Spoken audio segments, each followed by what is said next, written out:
Hello guys, welcome back to my channel. I hope आप सब लोग अच्छे होंगे। और आज हम लोग स्टार्ट करने वाले हैं ग्रोथ न्यूट्रिएंट्स एंड बैक्टीरिया के बारे में।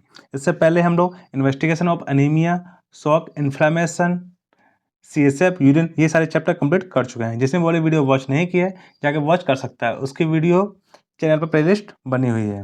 और आज हम लोग पढ़ने वाले हैं growth and nutrients of bacteria के बारे में, जो कि काफ़ी इंपॉर्टेंट चैप्टर है। चलिए वीडियो को स्टार्ट करते हैं। बैक्टीरिया ग्रोथ का मतलब है सेल के नंबर और बैक्टीरिया पॉपुलेशन और शेप का इंक्रीज होना।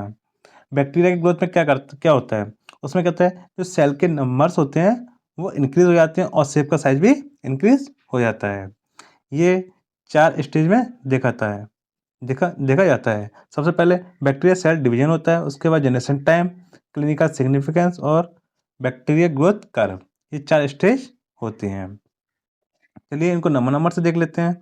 सबसे पहले बात करते हैं बैक्टीरिया सेल डिवीजन के बारे में।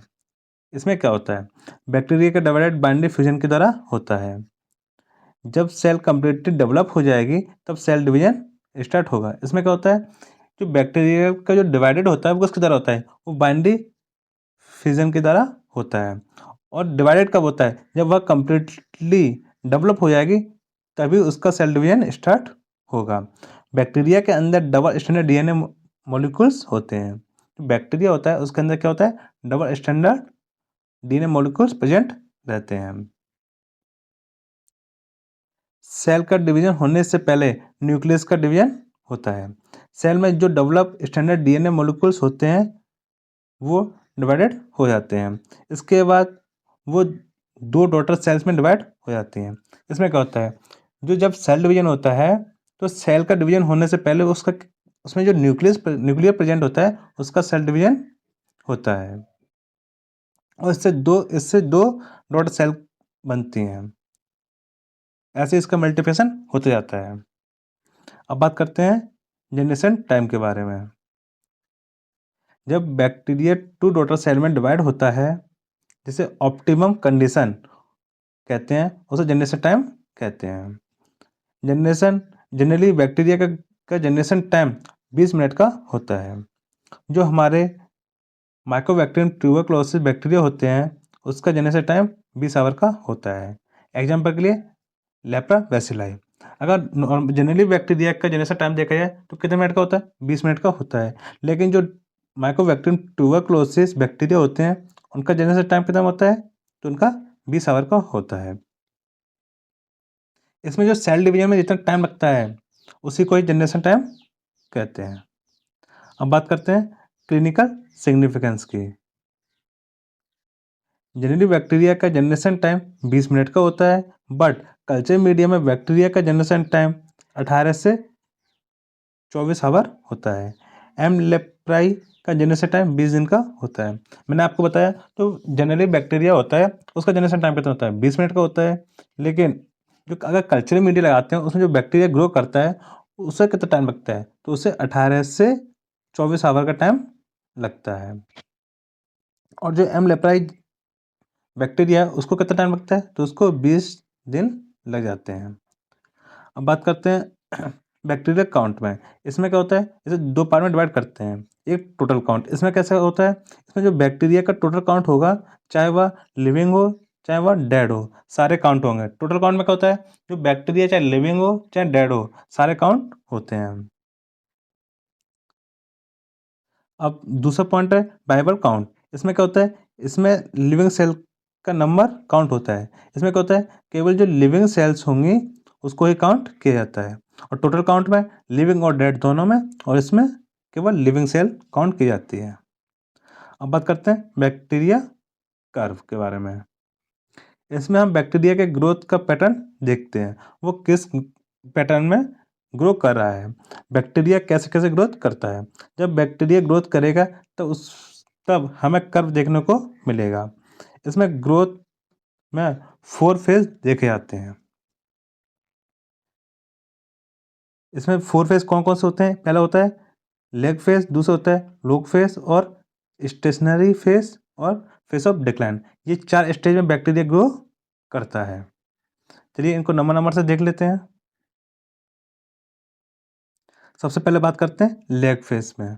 पहला फेज होता है जो जब कल्चर मीडिया में किसी बैक्टीरिया को इनोकुलेट करते हैं तो वह इमिडिएटली मल्टीप्लिकेशन नहीं होता। जब हम किसी मीडिया है उसमें बैक्टीरिया को ग्रो कराया जाता है तो वो डायरेक्ट इमिडिएटली मल्टीप्लिकेशन नहीं होता। दूसरा पॉइंट क्या कह रहा है, इसमें बैक्टीरिया के इनोकुलेशन टाइम तथा मल्टीप्लिकेशन के बीच के टाइम देखा जाता है। इसमें वह अपने न्यू एनवायरनमेंट में से एंजाइम न्यूट्रिएंट्स को कलेक्ट करता है। जब हम किसी मीडिया में बैक्टीरिया को इनोकुलेट करते हैं तो क्या करता है, वह अपने न्यू एनवायरनमेंट में आ जाता है और वह क्या करता है, एंजाइम न्यूट्रिएंट्स को कलेक्ट करने लग जाता है। लेग फेज में सेल का साइज बढ़ता है बट नंबर इंक्रीज नहीं होता। जो फर्स्ट फेज है उसमें क्या होता है, जो बैक्टीरिया वो अपने साइज को इंक्रीज करता है लेकिन नंबर्स इंक्रीज नहीं होते हैं। अब बात करते हैं सेकंड फेज, जिसे कहते हैं लॉग फेज। इसको एक और नाम से जाना जाता है, उसे क्या कहते हैं, लॉग फेज को एक ग्रोथ फेज भी कहा जाता है। लॉग फेज में टाइम के साथ साथ सेल का मल्टीप्लिकेशन होता है और सेल की संख्या भी इंक्रीज होती है। जो लैग फेज था, फर्स्ट फेज, उसमें क्या होता है, उसमें साइज ही इंक्रीज हो रहा था, उसमें नंबर्स का मल्टीप्लिकेशन नहीं हो रहा था। जो सेकंड फेज है इसमें क्या होता है, इसमें साथ ही साथ उनके सेल की संख्या भी, मतलब नंबर भी इंक्रीज होने लगते हैं। इसको ग्रोथ फेज भी कहा जाता है। जैसे कि मैं आपको बता चुका हूँ, जो लॉग फेज है उसे ग्रोथ फेज भी कहा जाता है क्योंकि बैक्टीरिया का ग्रोथ इसी फेज में होता है। अब बात करते हैं स्टेशनरी फेज के बारे में। इसमें क्या होता है, स्टेशनरी फेज में बैक्टीरिया की ग्रोथ कंप्लीटली हो जाती है। इस फेज में न्यू सेल ओल्ड सेल को रिप्लेस करने लग जाती हैं। तो स्टेशनरी सेल है उसमें क्या होता है, जो बैक्टीरिया ग्रोथ है वो कंप्लीट हो जाती है और क्या होता है, जो न्यू सेल है ना वो ओल्ड सेल को रिप्लेस करने लग जाती हैं। अब बात करते हैं फेज ऑफ डिक्लाइन, जिसे फोर्थ फेज की भी कहते हैं। इस फेज में बैक्टीरिया की ग्रोथ रुक जाती है। इस फेज में बैक्टीरिया की पॉपुलेशन कम होने लग जाती है। जो इससे पहले वाला फेज था उसमें क्या था, जो बैक्टीरिया थी उसकी ग्रोथ कम्प्लीटली हो जाती है और वह वहीं स्टॉप हो जाती है। और जो फोर्थ फेज आता है उसमें क्या होता है, जो बैक्टीरिया है ना उसकी पॉपुलेशन डिक्रीज होने लग जाती है, मतलब कम होने लग जाती है। अब बात करते हैं बैक्टीरियल न्यूट्रिएंट्स के बारे में। बैक्टीरिया में टोटल वेट का 80% वाटर होता है। बैक्टीरिया को ग्रो करने के लिए वाटर के साथ साथ कार्बन, नाइट्रोजन, इनऑर्गेनिक सॉल्ट्स आदि की जरूरत पड़ती है। जो बैक्टीरिया होता है तो अपने टोटल वेट का 80% तो वाटर ही प्रेजेंट रहता है और इससे ग्रो करने के लिए किसकी जरूरत पड़ती है, वाटर के साथ साथ कार्बन की, नाइट्रोजन की, इनऑर्गेनिक सॉल्ट्स, इन सब की जरूरत पड़ती है। हमने बैक्टीरिया के बारे में कंप्लीट पढ़ चुके हैं, इसका ग्रो कैसे करते हैं, न्यूट्रिएंट्स के बारे में, सेल डिवीजन के बारे में, नंबर से हमने सारा कंप्लीट कर लिया। चलिए मिलते हैं नेक्स्ट वीडियो में। अगर वीडियो आपको अच्छी लगे तो वीडियो को लाइक करें, चैनल को सब्सक्राइब जरूर करें। चलिए मिलते हैं नेक्स्ट वीडियो में, तब तक के लिए टेक केयर।